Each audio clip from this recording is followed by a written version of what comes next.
सूचना जिसे आपका मस्तिष्क भंगुर क्षण में ही संचित कर लेता है क्या कहलाता है? तो याद रखना इसको क्या कहा जाता है दोस्तों, इस स्मृति यानी कि इस संवेदी स्मृति कहलाते हैं, यानी कि सेंसरी मेमोरी इसको कहा जाता है। ठीक है, और आपको बताना चाहूँगा कि जो अग्र मस्तिष्क होता है ये जो 3 भागों में बटा होता है, इसका कार्य क्या होता है?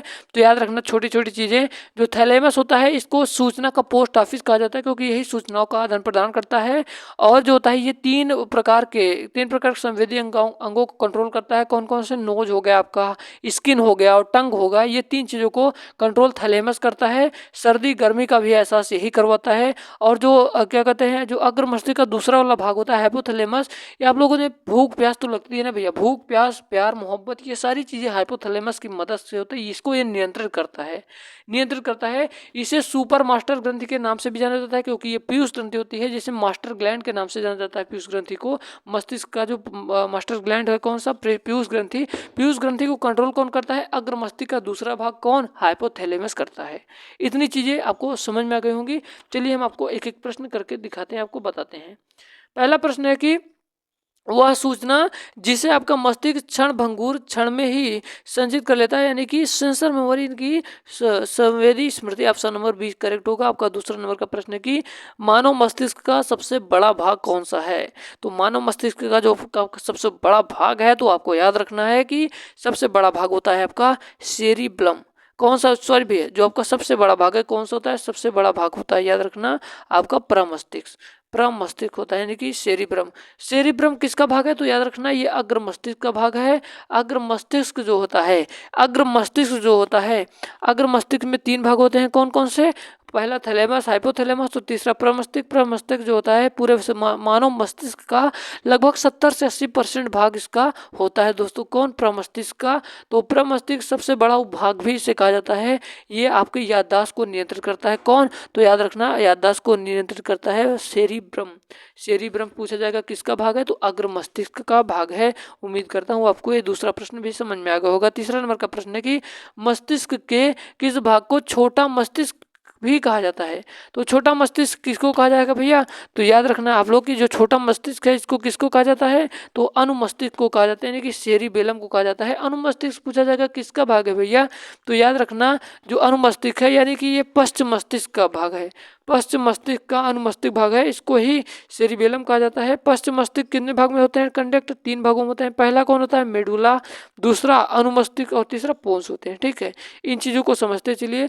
और आपका मेडुला जो होता है, मेडुला का कार्य पूछा जाएगा, तो मेडुला का कार्य होता है ऐसी अनैच्छिक कार्य जो जैविक क्रिया, यानी कि जो हम रोकने का प्रयास भी करें फिर भी ना रुके, अगर रुक जाए तो हमारा जीवन खत्म हो जाए, यानी यही समझो भैया।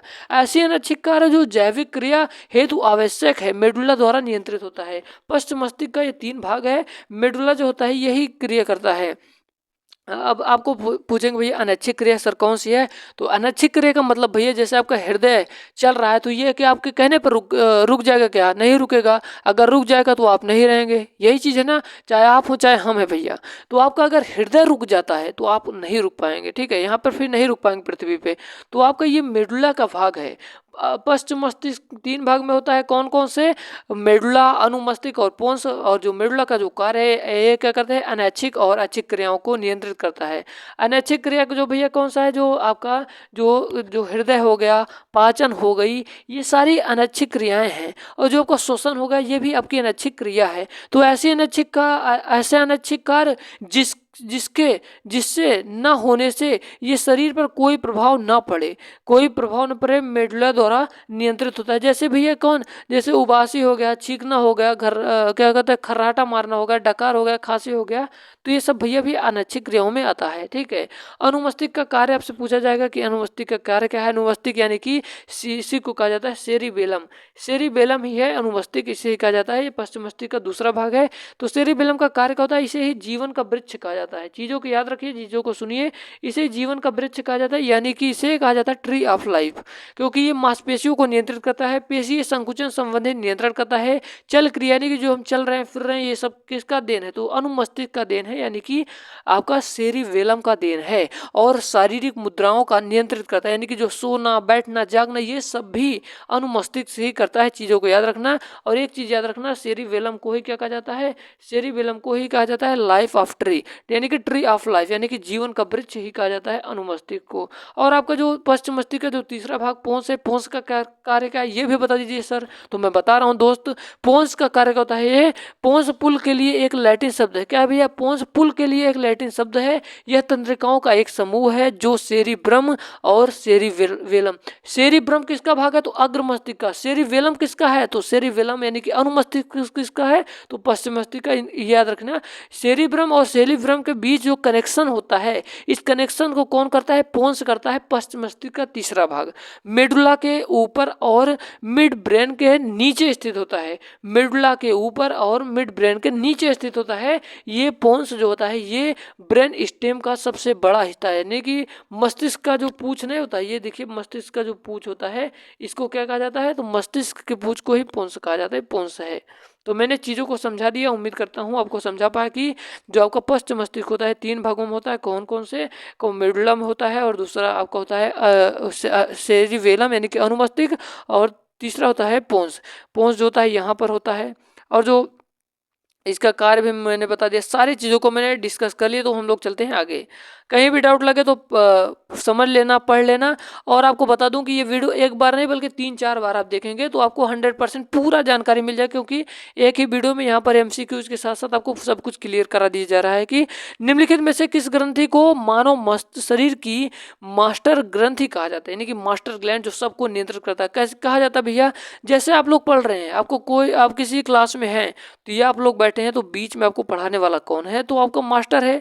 तो यानी कि आपको सब कुछ अपना ज्ञान कौन दे रहा है? तो आपका मास्टर, यानी कि आपका टीचर आपको बता रहा है कि भैया ये पढ़ो, ये पढ़ो, ये पढ़ो, ये पढ़ो।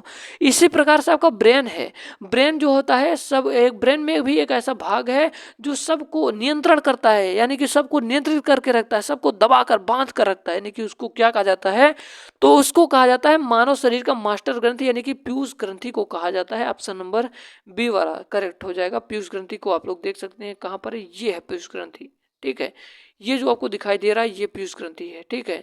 और ये जो आपका लटका हुआ भाग है तो ये पश्च मस्तिष्क का तीसरा भाग पोन्स है। भैया जितना पढ़ा रहा हूँ इतना तैयार कर लो मेरे बाबूजी, मेरे बाबू साहेब, आपका तैयार हो जाएगा। आपको भागना है नहीं है, भटकना नहीं है। 2 बार 3 बार वीडियो जितनी बार हो गया, दिन रात आपका है, मेहनत करो ईमानदारी से, ठीक है। दिमाग का कौन सा भाग हिस्सा सोच, बुद्धि, स्मृति और सीखने की क्षमता जैसी क्रियाओं को ट्रिगर करने के लिए जिम्मेदार है? तो कौन है? सेरिब्रम है। सेरिब्रम किसका हिस्सा है पूछा जाएगा तो मस्तिष्क का 3 भागों में जो बटा नहीं होता है भैया, अग्र मध्य पश्च, तो ये अग्र मस्तिष्क का हिस्सा है, प्रमस्तिष्क। और आपसे पूछा जाता है कि आप ये बताइए सेरिबेलम यानी कि अनुमस्तिष्क किसका हिस्सा है? तो मैंने बताया पश्च मस्तिष्क का हिस्सा है। तो जो प्रमस्तिष्क है ये क्या होता है भैया?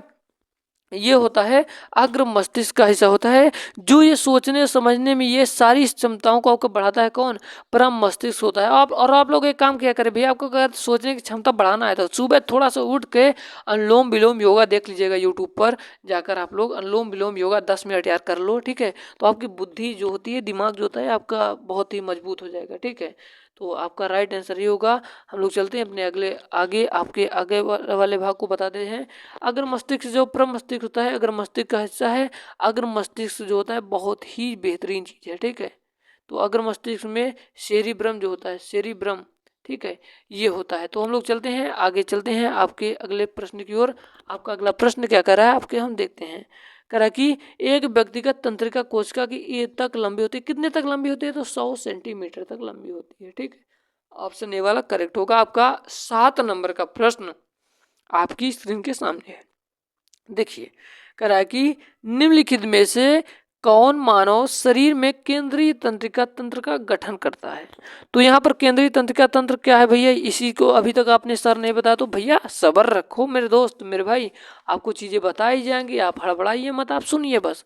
देखिए, जो आपका तंत्रिका तंत्र है यानी कि जो ब्रेन ऑफ बॉडी यानी कि तंत्रिका तंत्र है, ये दो भागों में डिवाइड होता है। कौन? पहला केंद्रीय तंत्रिका तंत्र, दूसरा परिधीय तंत्रिका तंत्र। और केंद्रीय तंत्रिका तंत्र भी दो भागों में डिवाइड होता है। कौन कौन सर? मस्तिष्क और मेरुरज्जु। मस्तिष्क और मेरुरज्जु। मेरुरज्जु को क्या कहा जाता है सर? स्पाइनल कॉर्ड कहा जाता है इंग्लिश में बाबू, चीजों को समझो। परिधीय तंत्रिका तंत्र भी दो भागों में होता है। कौन कौन? संवेदी और चालक। तो यहाँ पर क्वेश्चन अब देखो कितने का है, कह रहा है कि निम्नलिखित में से कौन मानव शरीर में केंद्रीय तंत्रिका का गठन करता है? तो मस्तिष्क और रीढ़ की हड्डी यानी कि brain and spinal cord. Okay okay dear student, आशा करता हूँ आई होप आपको ये प्रश्न भी समझ में आया होगा। केंद्रीय तंत्रिका तंत्र का गठन करता है कौन कौन? मस्तिष्क और स्पाइनल कॉर्ड यानी कि मस्तिष्क और रीढ़ की हड्डी। आपका 8 नंबर का प्रश्न आपकी स्क्रीन के सामने है। कह रहा है कि मानव तंत्रिका तंत्र के संदर्भ में तंत्रिका कोशिका के किस भाग को सूचना प्राप्त होती है? तो याद रखना किस भाग को? तो डेंड्राइट्स को होती है, डेंड्राइट्स को होती है। आई होप आपको ये चीजें समझ में आ गई होंगी। आपका 9 नंबर का प्रश्न है, कह रहा है कि मस्तिष्क के रूप में संकेत प्राप्त करता है और भेजता है। कौन प्राप्त करता है? तो याद रखना कौन प्राप्त करेगा भैया? तो ये 4 ऑप्शन दिए हैं। बहुत ही अच्छा क्वेश्चन करवा रहे हैं, जितने क्वेश्चन करवा रहे हैं अगर आप ईमानदारी से पढ़ लीजिए तो समझिए आपको बेहतर आपकी तैयारी हो जाएगी। तो याद रखना विद्युत आवेग, इलेक्ट्रिक इम्पल्सेस मस्तिष्क के रूप में संकेत प्राप्त करता है। कौन? भेजता कौन है भैया? करता है और भेजता है कौन? विद्युत आवेग। 10 नंबर का क्वेश्चन करा है कि मस्तिष्क के दृश्य सूचना की डिकोडिंग और व्याख्या संबंधित है। तो कौन है भैया? तो कौन है भैया? याद रखना अस्थायी पाली यानी कि टेम्पोरल लोब। आपका अगला प्रश्न है, कह रहा है कि निम्नलिखित में से कौन सा भाग निगलने और उल्टी करने का नियमन केंद्र है? तो मानव मस्तिष्क कौन है जो उल्टी करता है और निगलने का जो काम है ये कौन नियंत्रित करता है? तो याद रखना ये आपका कौन सा भाग करता है। बहुत अच्छा क्वेश्चन करवा रहे हैं तो ईमानदारी से पढ़िए, पढ़ लीजिए बाबूजी। मेडुला ऑब्लंगेटा यानी कि पश्च कला अंतस्थ। ठीक है। आपका 12 नंबर का प्रश्न क्या कर रहा है? कह रहा है कि पीयूष ग्रंथि कहाँ स्थित होती है? तो पीयूष ग्रंथि आपके माइंड में स्थित होती है, जो आपके सारे सबको कंट्रोल करके रखती है, यानी कि इसे ही मास्टर ग्रंथि के नाम से भी जाना जाता है। तो मस्तिष्क के तल पर होती है, मैंने आपको दिखाया यहाँ पर होती है, ये देखिए यहाँ पर है आपका। ठीक है। आपका 13 नंबर का प्रश्न है, कह रहा है कि निम्नलिखित में से कौन सा हार्मोन पीयूष ग्रंथि द्वारा स्रावित नहीं होता? तो याद रखना कि थायराइड जो स्टिमुलेटिंग हार्मोन है ये तो होता है, और प्रोलैक्टिक हार्मोन ये भी होता है, और वैसे प्रोसिन ये भी होता है, परंतु याद रखना दोस्त कौन नहीं होता भैया? सोमोटोस्टैटिन नहीं होता।